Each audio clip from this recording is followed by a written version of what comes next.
Hello guys, welcome back to Awesome Networking. Today we are going to see WhatsApp calling through desktop. Let's go. For WhatsApp calling through desktop, generally people log in through web WhatsApp like this. Then if you check here, there is no WhatsApp calling option. Okay, as you can see at top. Now WhatsApp has introduced new feature, WhatsApp calling feature.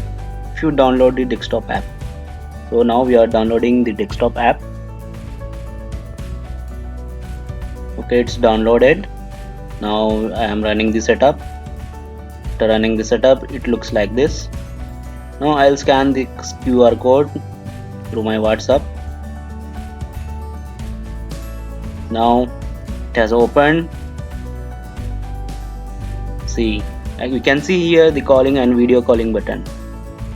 I'll show you one example by calling this. See, when I am calling, it's going to my friend Ismail.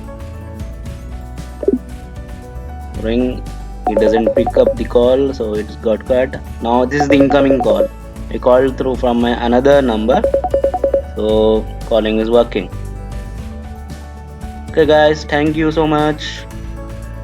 Please like, share, subscribe and visit again. Thank you. Bye bye.